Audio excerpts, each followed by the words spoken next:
Right out to that update from police on that breaking news that we have been following from the city's northeast side of town. 2 people shot. Officer Young with IMPD talking right now.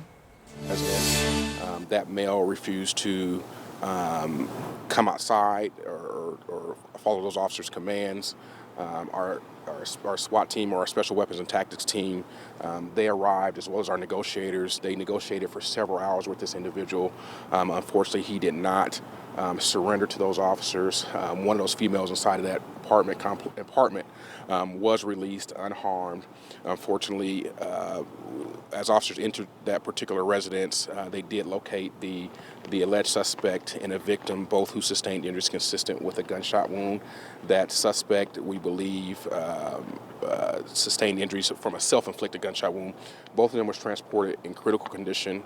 Unfortunately, shortly thereafter arrival, the adult female was pronounced deceased there by medical personnel.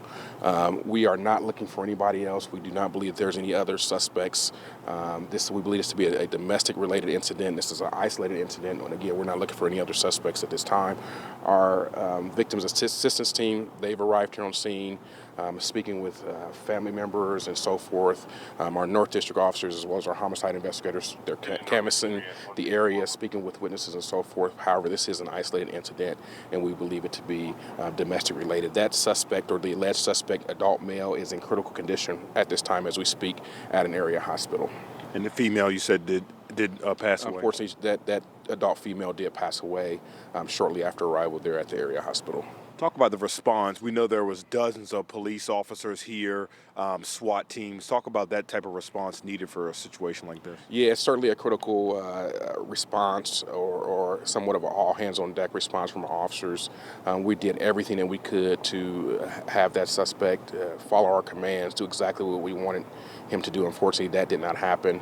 But again, this is an isolated incident. We're not looking for any other suspects. Again, that suspect was transported to an area hospital in critical condition.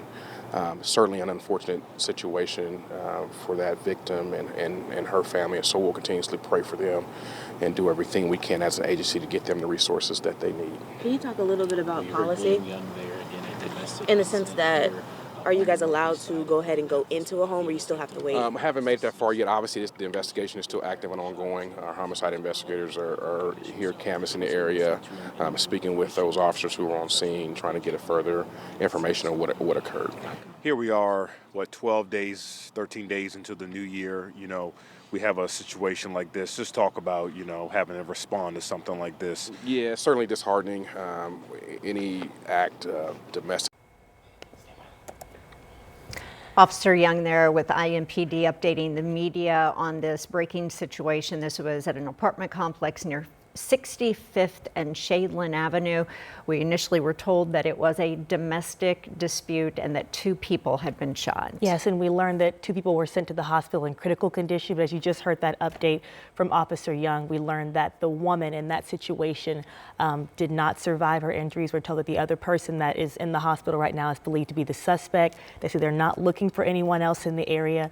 But again, you heard Matthew Foltz asking questions and trying to get some more information and context on that huge response that we saw from police. Dozens of officers and even SWAT teams out there. So we will continue to get more information. We'll get you an update again before you have to head out this morning.